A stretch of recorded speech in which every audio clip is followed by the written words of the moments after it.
warahmatullahi wabarakatuh. Halo anak-anak, bagaimana kabarnya hari ini?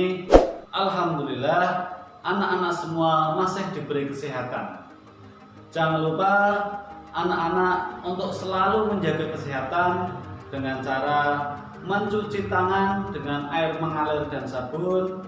Dan jika keluar rumah, jangan lupa untuk menggunakan masker yang sesuai dengan anjuran pemerintah. Nah, di video kali ini kita akan belajar di tema 3, subtema 2 di pembelajaran 1 dan pembelajaran 2. Sebelum kita mulai pembelajarannya, marilah kita berdoa sesuai dengan agama dan kepercayaannya masing-masing. Berdoa mulai. Berdoa selesai. Setelah anak-anak menyimak video ini, anak-anak diharapkan 1. Siswa mampu mencermati informasi tentang gangguan penyebab pada organ pencernaan manusia. Yang kedua, siswa akan mengidentifikasi tentang iklan. Nah, anak-anak, jika kita cermati, banyak sekali iklan-iklan yang ada di sekitar kita. Iklan-iklan itu bisa kita temukan di media elektronik maupun di media cetak. Nah, marilah kita akan mempelajari perbedaan iklan-iklan di media elektronik dan iklan-iklan di media cetak.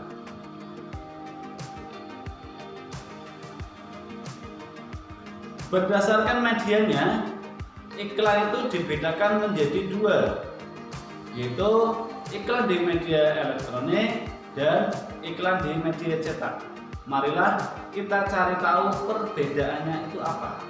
Iklan di media cetak adalah iklan yang menggunakan media cetak seperti ada koran, majalah, tabloid, baliho, dan brosur. Nah, berikut ini contoh iklan di media cetak. Iklan di media elektronik adalah iklan yang menggunakan media elektronik dalam penyampaiannya. Contohnya, misalnya televisi, ada radio, film, internet. Nah, ini contoh-contoh iklan di media elektronik. Anak-anak kelas 5, mari kita cari tahu perbedaan iklan di media elektronik dan iklan di media cetak. Berikut ini adalah perbedaan iklan di media cetak atau iklan di media elektronik.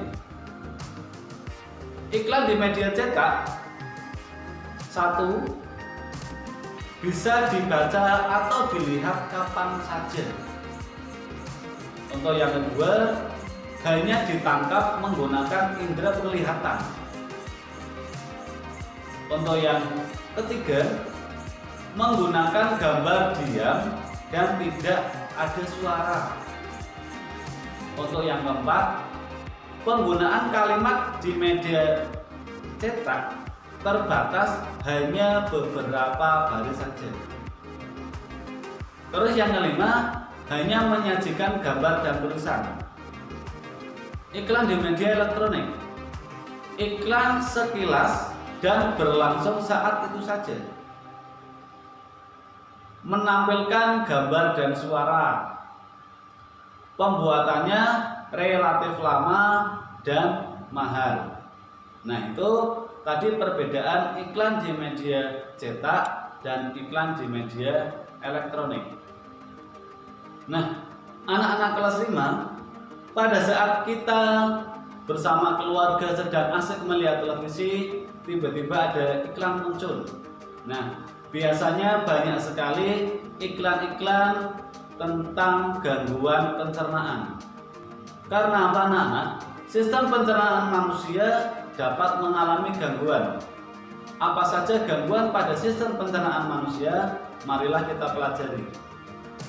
Nah, di sini akan saya bahas beberapa contoh gangguan sistem pencernaan pada manusia. Di antaranya ada diare, ada mah, ada sembelit, ada radang usus. diare. Diare adalah peningkatan frekuensi BAB lebih dari 3 kali dalam 1 hari, disertai dengan perubahan konsistensi menjadi lebih cair. Kondisi ini bisa disebabkan oleh perubahan pola makan atau infeksi rotavirus atau bakteri. Nah, gejalanya apa anak-anak? Gejala dari penyakit diare ini biasanya yang dirasakan adalah mual dan muntah, ada nyeri perut, kemudian feses lembek dan cair. Nah, jika anak-anak mengalami gangguan seperti itu, maka cara mengatasinya adalah makan makanan yang tidak terlalu padat dan kaya serat. Kemudian minum oralit, minum obat cairan yang bisa menghentikan diare. Kemudian buatlah pola hidup yang baik, makan makanan yang sehat. Berikutnya lagi adalah penyakit MAH. MAH adalah gangguan pencernaan yang gejalanya umumnya nyeri pada lambung dan sakit di ulu hati. Nah, MAH ini itu disebabkan oleh luka terbuka pada lambung dan infeksi bakteri Helicobacter pylori.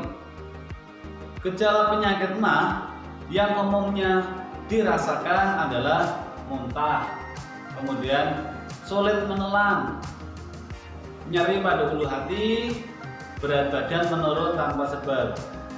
Nah, bagaimana cara mengatasi atau mencegahnya supaya kita terhindar dari penyakit MAH? Yang pertama, makan makanan yang sesuai dengan organ pencernaan atau makan yang teratur. Kemudian hindari makanan yang pedas dan berlemak. Sembelit. Sembelit adalah perubahan frekuensi BAB menjadi lebih jarang dan disertai dengan kesulitan BAB. Hal ini bisa disebabkan oleh menurunnya pergerakan usus. Umumnya, seorang dianggap mengalami sembelit ketika frekuensi buang air besarnya kurang dari 3 kali dalam seminggu. Anak-anak, di samping frekuensi buang air besar yang menurun, gejala sembelit lainnya meliputi 1. Fesesnya keras. Yang kedua, harus mengejan saat buang air besar. Yang ketiga, merasa ada penyumbatan di rektum sehingga tinja sulit dikeluarkan. Yang keempat, merasa tidak tuntas setelah buang air besar. Nah, anak-anak, bagaimana cara mencegah sembelit? 1. Perbanyaklah minum air putih. Yang kedua, jangan tahan buang air besar. Yang ketiga, pilihlah makanan berat ketimbang cemilan. Yang keempat, pilih sarapan yang sehat. Kemudian yang kelima, perbanyaklah asupan serat.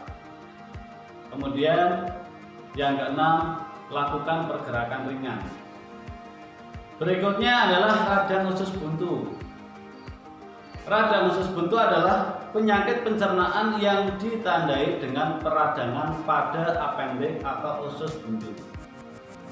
Hal ini bisa disebabkan karena usus buntu tersumbat tinja, benda asing, bisa biji-bijian, kemudian ada kanker atau karena infeksi. Nah, biasanya orang yang mengalami gejala usus buntu akan merasakan 1. Nyeri di dekat pusar, ya, dekat pusar nyeri.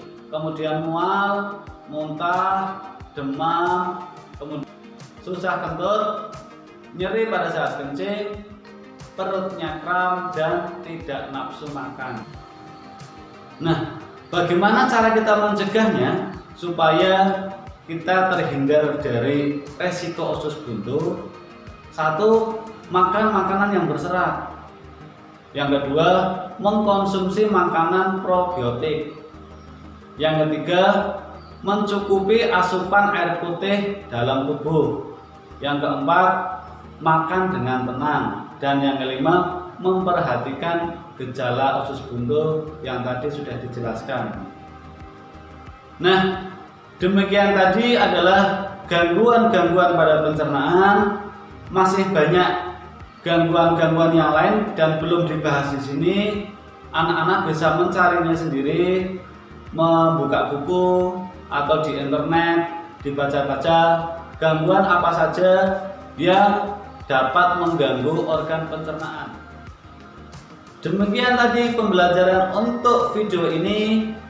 Mudah-mudahan bisa bermanfaat untuk kalian semua. Tentunya masih banyak kekurangan dan salah. Saya pribadi untuk mohon maaf yang sebesar-besarnya. Sekiranya cukup sekian. Wassalamualaikum warahmatullahi wabarakatuh.